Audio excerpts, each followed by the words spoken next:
Pair of linear equations.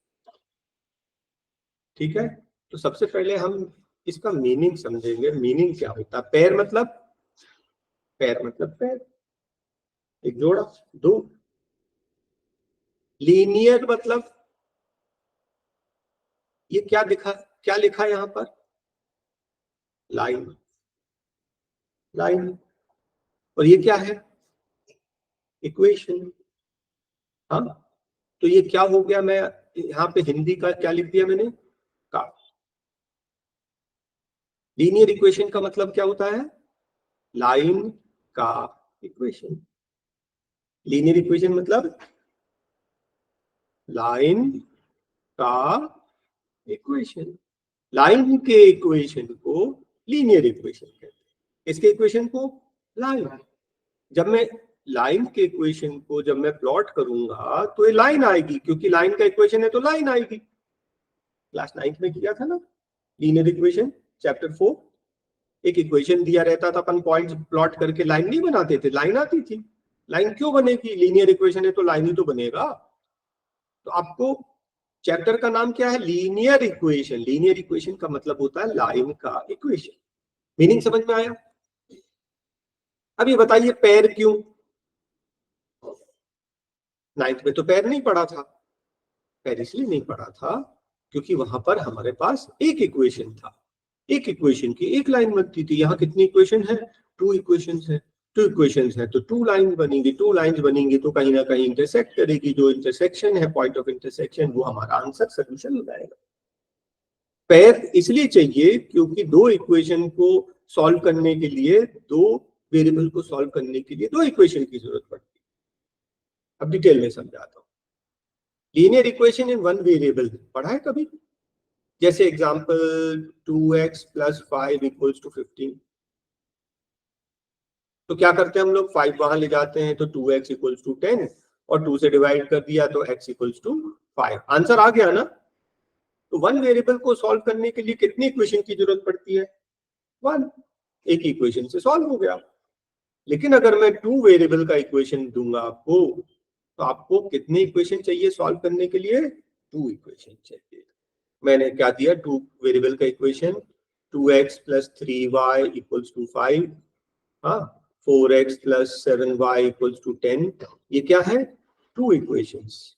2 variables के 2 equation. 2 equation solve करने के लिए 2 की जरूरत पड़ती है। 3 इक्वेशन, 3 वेरिएबल क्या होता है? जैसे मैंने बोला 2x + 3y + 5z = 13। समझ रहे हैं आप? 3 वेरिएबल। तो 3 वेरिएबल क्लास 11th में पढ़ेंगे। 2 वेरिएबल्स अभी हम लोग 10th में पढ़ेंगे। 1 वेरिएबल तो आप 8th में पढ़ चुके होंगे। 9th में भी था 2 वेरिएबल, लेकिन सॉल्व करने का नहीं था, वो सिर्फ इंट्रोडक्शन था। क्या आपको इतना समझ में आया? तो लीनियर इक्वेशन 1 वेरिएबल में भी होता है, ओनली x। ए से जेड तक कोई भी वेरिएबल यूज कर लें। 2 वेरिएबल भी होता है x और y, और 3 वेरिएबल भी होता है। हमारे कोर्स में है 2 वेरिएबल्स और वीडियो उसको सॉल्व करना। ठीक है? अच्छा, सोल्यूशन का मीनिंग क्या होता है? मैंने बोला 2 इक्वेशन दिया मैंने बोला उसका सोल्यूशन। ज्योमेट्रिकल मीनिंग ये होता है कि पहले फर्स्ट इक्वेशन को सॉल्व किया, उसकी लाइन प्लॉट कर ली ग्राफ पेपर पे। दिख रही ना आपको ये लाइन, फर्स्ट वाली लाइन? फिर सेकेंड का वर्किंग किया और उसको भी प्लॉट कर ली। और ये दोनों लाइन जहां पर मीट करते हैं, वो एक्स एक्सिस पर कहां कट कर रहा है? 4 पर। वाई एक्सिस पर कहां कट कर रहा है? 2 पर। तो एक्स एक्सिस पर कहां कट रहा है? 4 पर। वाई एक्सिस को कहां कटता है? 2 पर। यही हमारा आंसर है, इसी को हम लोग सोल्यूशन बोलते हैं। तो जब हम लोग कोई इक्वेशन सॉल्व करते हैं ना, तो x और y की कोई वैल्यूज आती है। x की वैल्यू 4, y = 2। ये तो x और y की वैल्यूज हो गई। लेकिन ज्योमेट्रिकली मीनिंग क्या होता है? ज्योमेट्रिकली मीनिंग ये होता है कि ये दोनों लाइंस को जब आप प्लॉट करोगे, वो दोनों कहां पर मीट करेंगी? उस कॉमन पॉइंट का कोऑर्डिनेट। ऐसा पॉइंट जहां पर ये दोनों लाइन मीट करती है, उस पॉइंट के कोऑर्डिनेट को हम बोलते हैं उसका सोल्यूशन। सोल्यूशन मतलब coordinate of the common point. और जब हम लोग इक्वेशन लिखते हैं तो सोल्यूशन का मतलब होता है एक्स और वाई के वैल्यूज। राइट। स्टैंडर्ड इक्वेशन 9 पे पढ़ा था ना, कैसे लिखते थे? ax plus B y plus c equals to 0, ऐसे लिखा था ना, याद है कि नहीं? इसको स्टैंडर्ड भी बोलते हैं, इसको जनरल फॉर्म भी बोलते हैं, जनरल इक्वेशन भी बोलते हैं। और हम लोग जनरल नहीं पढ़ेंगे क्योंकि इस चैप्टर में सॉल्व करने के लिए हमें स्टैंडर्ड फॉर्म में नहीं चाहिए होता है।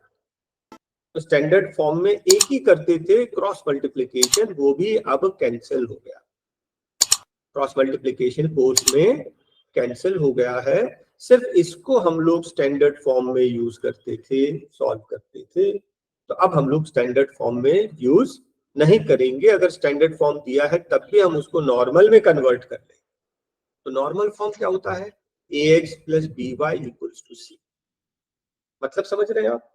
हमें x और y कहाँ चाहिए? लेफ्ट में, बाकी सब कुछ राइट में। एग्जाम्पल के लिए मान लीजिए मैंने आपको एक इक्वेशन दिया 2x plus 3y minus 5 equals to 0। कौन सा फॉर्म है ये? स्टैंडर्ड है कि नॉर्मल है? स्टैंडर्ड है। और सॉल्व करने के लिए हमें किस फॉर्म में चाहिए? नॉर्मल। क्या करेंगे हम लोग? 2x प्लस 3y माइनस 5 वहां जाकर प्लस 5 हो जाएगा। हम इस तरीके से इक्वेशन को कन्वर्ट कर लेंगे। हमेशा इक्वेशन को हमेशा इस फॉर्म में कन्वर्ट करके स्टार्ट करेंगे, ये याद रखना। ओके, अच्छा। अब इक्वेशन जो है, पेयर ऑफ लीनियर इक्वेशंस को सॉल्व करना है। सॉल्व करने के हमारे कोर्स में कई मेथड हैं। सबसे इजी मेथड एलिमिनेशन मेथड, सबसे easy method elimination. Next method है सब्स्टिट्यूशन। उतना इजी नहीं है, इसमें वर्किंग थोड़ी सी लेंदी हो जाती है, कुछ बच्चे इसमें गलतियां भी करते हैं, होनी तो नहीं चाहिए लेकिन कुछ स्टूडेंट्स इसमें मिस्टेक करते हैं। सब्स्टिट्यूशन और ग्राफिकल में थोड़ा सा लेंदी हो जाता है क्योंकि पहले पूरी वर्किंग करनी पड़ती है, फिर ग्राफ बनाना पड़ता है, लेकिन एग्जाम में तो आएगा। अगर एग्जाम में आएगा सॉल्व बाय ग्राफिकल मेथड तो करना पड़ेगा, अगर एग्जाम में आएगा सॉल्व बाय सब्स्टिट्यूशन मेथड तो करना पड़ेगा। और एलिमिनेशन मेथड सबसे इजी मेथड होता है। अगर कुछ नहीं दिया कि किस मेथड से सॉल्व करना है, एग्जाम में अक्सर ये आता है सॉल्व द फॉलोइंग इक्वेशन। तो हम लोग फर्स्ट प्रायोरिटी हमारी क्या होती है? एलिमिनेशन। क्या आपको इतना समझ में आया? अब आज की डेट में हम लोग एलिमिनेशन मेथड पढ़ने जा रहे हैं। नेक्स्ट क्लास में सब्स्टिट्यूशन पढ़ लेंगे, नेक्स्ट क्लास में ग्राफिकल पढ़ लेंगे, एक एक करके कवर करा दूंगा मैं आपको। क्या इतना समझ में आया आपको सबको? चलिए, अब फर्स्ट मेथड एलिमिनेशन मेथड आपको कराने जा रहा हूं। ये 6 क्वेश्चन है, एक एक करके कवर करें। मेथड का मैंने क्या नाम बताया आपको? Elimination method. ये पूरा नाम नहीं है, पूरा नाम होता है elimination by equating the coefficients. Coefficients को इक्वल बनाकर एलिमिनेट करना। क्या करना? कोएफिशिएंट्स को इक्वेट करना मतलब इक्वल बनाना, और इक्वल बना के फिर क्या करना? एलिमिनेट कर देना। ये है मेथड का पूरा नाम। शॉर्ट में हम लोग एलिमिनेशन मेथड बोलते हैं, और करते कैसे हैं वो मैं आपको बता दे रहा हूं। ठीक, देखिए ये क्वेश्चन कैसा फॉर्म है? ये नॉर्मल की स्टैंडर्ड? स्टैंडर्ड है, नॉर्मल में कर दो। 2x minus 5y equals to -6, equation number 1। ठीक लिखा मैंने। सेकंड क्या आ जाएगा? 4x minus 3y equals to -12। दोनों इक्वेशन हो गए। ठीक है, अब आप ये डिसाइड करेंगे कि कोएफिशिएंट्स को किसके कोएफिशिएंट्स को इक्वल बनाए, x को कि y को, आपकी मर्जी। ठीक है, x को भी इक्वल बना सकते हैं, y को भी इक्वल बना के, दोनों में से x और y किसी एक को इक्वल बनाकर एलिमिनेट करना। दोनों में से किसी एक को इक्वल, तो अगर इक्वल बना रहे हैं तो इक्वल किसके इक्वल बनाएंगे? एलसीएम के। किसके इक्वल बनाएंगे? एलसीएम। ठीक है, तो कोएफिशिएंट्स x का अगर कोएफिशिएंट मैं ले रहा हूं 2 और 4 का एलसीएम 4, और अगर मैं y को इक्वल ले रहा हूं तो y 5 और 3 का एलसीएम 15। तो आप खुद ही सोचो कौन सा ज्यादा इजी पड़ेगा, जो वैल्यू ज्यादा छोटी है, राइट। कुछ लोग क्या बोलते हैं, क्रॉस करो। क्रॉस करो मतलब 2 वाले को 4 से मल्टीप्लाई कर दो, 4 वाले को 2 से मल्टीप्लाई कर दो, तो इक्वल बन गया 4 2 8x minus 20y equals to 24। सही लिखा मैंने, हाँ। और ये 4 2 8x minus 6y equals to minus 24। Yes की नो? यस, इक्वल बन गया, बिल्कुल ठीक है। लेकिन मैं इसको सजेस्ट नहीं करूंगा,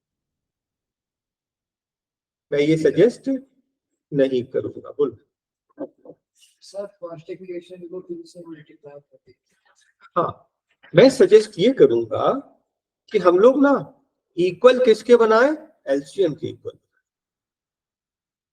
तो हम एलसीएम असल में ले नहीं रहे, 2 और 4 का एलसीएम तो 4 है, ये तो पहले से 4 है, इसको 2 से मल्टीप्लाई करके इक्वल नहीं बन जाएगा, और इजी हो जाएगा।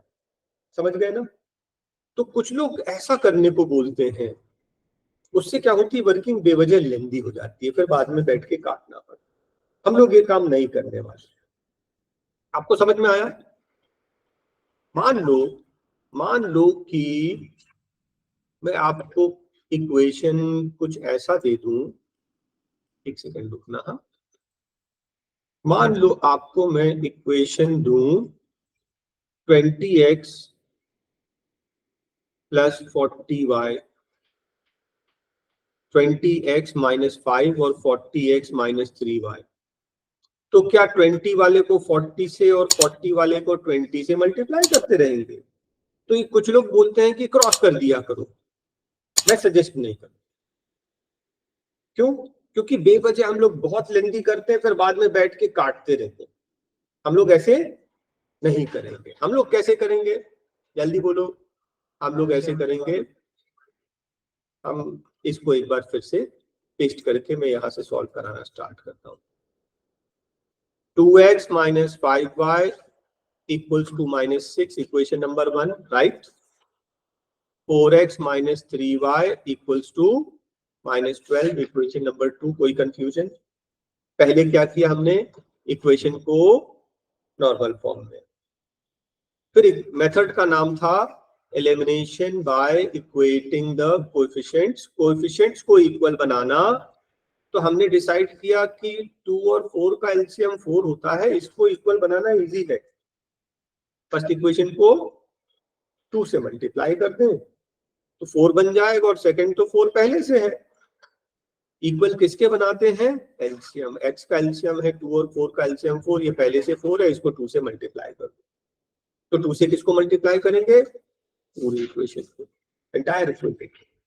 ये क्या बन गया, first equation 4x minus 10y equals to minus 12, right. और सेकंड इक्वेशन क्या बनेगा, 4x minus 3y equals to minus 12, as it is. अब क्या करना है, दोनों इक्वेशंस को क्या करना है, देखो अब हमको क्या करना है, एलिमिनेट करना है। कोएफिशिएंट्स को इक्वल बना दिया, इक्वल बनाकर एलिमिनेट करना है। अगर मैंने इन दोनों इक्वेशन को ऐड किया तो 4 प्लस 4 8 हो जाएगा। आप समझ रहे? तो मैं ऐड नहीं करूंगा, क्यों? क्योंकि जिसको मैंने इक्वल बनाया उसको एलिमिनेट करना है, तो प्लस नहीं करेंगे, क्या करेंगे, माइनस। क्या करेंगे, first equation minus the second equation, first equation minus second equation. Second equation के सारे साइंस चेंज आपने किया होगा ना क्लास 8 में, 9th में, जब एल्जेब्रिक आइडेंटिटीज को, एल्जेब्रिक एक्सप्रेशंस को माइनस करते हैं तो सारे साइंस नीचे वाले के चेंज हो जाते हैं। तो ये प्लस था, क्या बन जाएगा, माइनस। ये माइनस था, क्या बन जाएगा, प्लस। ये माइनस था, क्या बन जाएगा, प्लस। अग्री? तो 4 माइनस 4 एलिमिनेट। क्या आया ये, minus 10 plus 7 minus 10 plus 3 minus 7y, और minus 12 plus 12 0, minus 7y equals to 0। तो y equals to 0 upon minus 7, that is equals to 0। y का वैल्यू कितना आ गया, 0। क्या आपको क्वेश्चन समझ में आया? क्या आ गया? y का वैल्यू आ गया, तो y का वैल्यू तो आ गया, x का वैल्यू तो नहीं आया। क्या करेंगे अब? Putting y equals to 0 in equation number किसमें? 1 में पुट अप करना कि 2 में? आंसर इज जो आपको इजी लगे, 1 और 2 जिसमें भी पुट अप कर सकते। 1 में कर दें इन इक्वेशन नंबर 1। 1 इक्वेशन क्या है? 2x minus 5y, 2x minus 5y, y की जगह 0 इक्वल्स टू -6, तो 2x equals to -6, x equals to -6 divide by 2 that is equals to -3। आपका आंसर x इक्वल्स टू -3 और y इक्वल्स टू 0, ये आपका answer आ गया। मान लीजिए आपको लगता है कि मुझे क्या करना है, y को इक्वल बनाना है, तो 5 और 3 कैल्सियम 15, फर्स्ट इक्वेशन को 3 से, सेकंड इक्वेशन को 5 से मल्टीप्लाई कर लेंगे, कोएफिशिएंट्स इक्वल बन जाएंगे। तो फर्स्ट इक्वेशन क्या आएगा? 6x minus 15y equals to -18, और सेकंड इक्वेशन क्या आएगा? हाँ, 20x minus 15y equals to -60। y equal बन गया, तो जिसको इक्वल बनाया है उसको एलिमिनेट करना है। प्लस करने से एलिमिनेट होगा कि माइनस करने से? प्लस करने से एलिमिनेट नहीं होगा, -15 -30 हो जाएगा, हमको माइनस करना पड़ेगा। देखिए अब हम लोग क्या करेंगे वो मैं बता रहा हूं। सेम साइन होना तो हम लोग करते हैं माइनस, और अगर डिफरेंट साइंस हो तो क्या करते हैं? प्लस। सेम साइन है ना तो माइनस करेंगे, माइनस करेंगे तो सबके साइन, ये सेकंड इक्वेशन के सबके साइन चेंज करेंगे। ये कोई साइन नहीं था मतलब प्लस था, इसका बनेगा माइनस, माइनस का बनेगा प्लस, और माइनस का बनेगा प्लस। अग्री? y कट गया, -15 + 15 एलिमिनेट, y एलिमिनेट हो गया। y को क्या किया हमने? इक्वल बनाकर एलिमिनेट कर दिया। इसका माइनस करने से कितना आएगा? -14x। यहां क्या आया? +42 sign of the greater, plus, right? x equals to 42 divided by -14, 14 3 जा 42, और प्लस माइनस माइनस, x का वैल्यू 3 आ गया, और x का वैल्यू फिर फर्स्ट के सेकंड इक्वेशन में पुट अप करोगे तो y आ जाएगा, कोई फर्क नहीं पड़ेगा। अग्री? क्या यहां तक आपको समझ में आया सबको? सेकंड इक्वेशन समझाऊं? सेकंड इक्वेशन अब समझाऊंगा मैं, लेकिन सॉल्व करेंगे आप। फर्स्ट स्टेप क्या करें इसको? नॉर्मल। क्या लिख दूं? 3x + 2y equals to -1। इसको 5x + 6y equals to 5। Equation 1, equation 2। Agree? आप किसको इक्वल बनाना चाहते हो, x को कि y? y को। किसके इक्वल? एलसीएम। क्या है एलसीएम? 6। 2 और 3 का, 2 और 6 का एलसीएम 6, तो सबसे इजी नहीं पड़ेगा भाई इसको? नहीं तो फर्स्ट वाले को x को इक्वल बनाना है तो 3 को 5 से, 5 को 3 से मल्टीप्लाई करना पड़ेगा, बेकार लेंदी होगा। तो हम क्या करें? y को इक्वल बना रहे हैं, y को किससे मल्टीप्लाई करते हैं? फर्स्ट इक्वेशन को 3 से, बस। सेकंड इक्वेशन को कुछ नहीं करेंगे, वो तो पहले से 6 है। वापस लिखो, कितना हो गया? 9x + 6y equals to -3। Next क्या है? 5x + 6y equals to 5। अब इन दोनों को क्या करना? एलिमिनेट करना। प्लस से कि माइनस से? माइनस, क्योंकि प्लस करोगे तो 6 + 6 12 हो जाएगा। एलिमिनेट करना है। ये प्लस था माइनस हो गया, ये प्लस था माइनस हो गया, ये प्लस था माइनस हो गया। y एलिमिनेट, यहाँ कितना आएगा? 4x, 9x - 5x, यहाँ कितना आएगा? -8, x इक्वल्स टू -2। x का वैल्यू किसमें पुट अप कर दें? Putting x equals to -2 in equation number 1 में पुट अप कर दो। 3x, x की जगह क्या लिखा? -2 + 2y इक्वल्स टू -1। हमेशा वैल्यू ना ओरिजिनल वाले में रखा करो। ये जो मल्टीप्लाई करने के लिए के बाद जो बनाया ना, इसमें नहीं, बेकार में लेंदी होगा, आंसर सेम आएगा। तो ये कितना आया? -6 plus 2y equals to -1, 2y equals to -1, यहाँ देख लीजिए -6 यहाँ आकर +6 बन गया, 2y equals to 5, y equals to 5/2, that is 2.5। अब ये बताओ क्या हमारा काम कंप्लीट हो गया कि कुछ बचा है? सर आंसर चेक करें। आंसर चेक करना, एक पार्ट और बचा है, आंसर चेक करना। कैसे चेक करते हैं आंसर? सैटिस्फाई करके, वैल्यू पुट अप करके। भाई एग्जाम में हमको कैसे पता कि हमारा आंसर सही है? बाजू वाले से पूछेंगे क्या? और अगर कोई मान लो सिली मिस्टेक हो गई हो तो आंसर गलत हो जाएगा पूरी वर्किंग। तो हम क्या करेंगे? सेटिस्फाई। सेटिस्फाई मतलब वैल्यू पुट अप करके। मैं देखो यहाँ पर बता दे रहा हूँ, x का वैल्यू कितना आया था? -2, y का 2.5। हम लोग रफ वर्क में यहाँ पे सॉल्व हो जाएगा, हाँ यहीं पे चेक हो जाएगा रफ। 3 इंटू -2 मतलब -6 प्लस 2 इंटू 2.5 मतलब 5, -6 प्लस 5 कितना आ रहा? -1। सेटिस्फाई, बस सेटिस्फाई। देखिए कितनी इजीली सॉल्व हो गया। वैल्यूज पुट अप करके चेक कर लिया, LHS equals to RHS। 5 into -2 कितना हो गया? -10 प्लस 5 इंटू 2.5, 6 इंटू 2.5 कितना हो गया? 15। 15 माइनस 10 5। देखो ये भी 5 है, दोनों सेटिस्फाइड, मतलब हमारा आंसर करेक्ट। क्या सबको क्लियर है? एक क्वेश्चन और करेंगे, उसके बाद फिर आप लोग करना। हाँ, नेक्स्ट क्वेश्चन में एक और कॉपी कर दे रहा हूं। कौन सा कर ले? थर्ड, फोर्थ, फिफ्थ, बोल दो जो भी करना हो। सभी एक जैसे? 6 कर लें? चलो एक लास्ट क्वेश्चन 6, हाँ उससे ज्यादा की जरूरत नहीं है ना। क्वेश्चन नंबर 6 में पेस्ट कर रहा हूं। ये तो नॉर्मल फॉर्म पहले से है ना? तो अगर नॉर्मल फॉर्म पहले से है, क्यों ना हम डायरेक्ट थोड़ा सा कुछ कर लें। आप किसको इक्वल बनाना चाहोगे, x को कि y को? y, क्योंकि अगर x निकालोगे तो x का एलसीएम 6 और 8 का एलसीएम 24 होता है, और अगर y निकालेंगे तो ये 8 है, 2 से मल्टीप्लाई करना है बस, है ना? तो ये डिसाइड करना सबसे पहला फर्स्ट स्टेप यही होता है कि हमने क्या किया, फर्स्ट इक्वेशन को इनटू 2 कर दिया, सेकंड इक्वेशन को कुछ नहीं किया।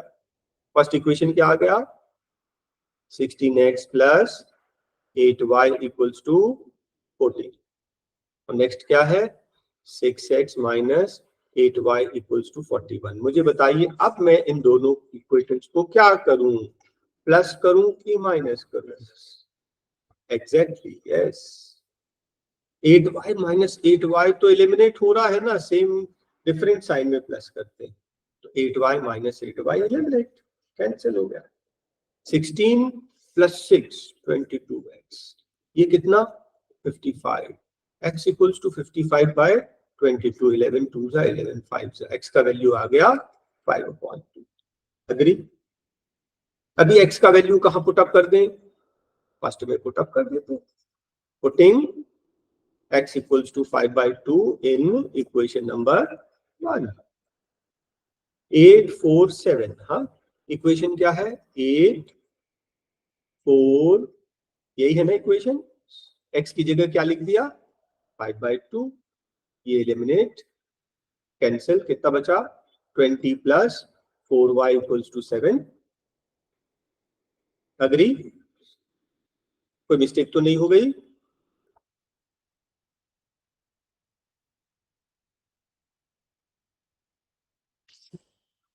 कौन गिरा?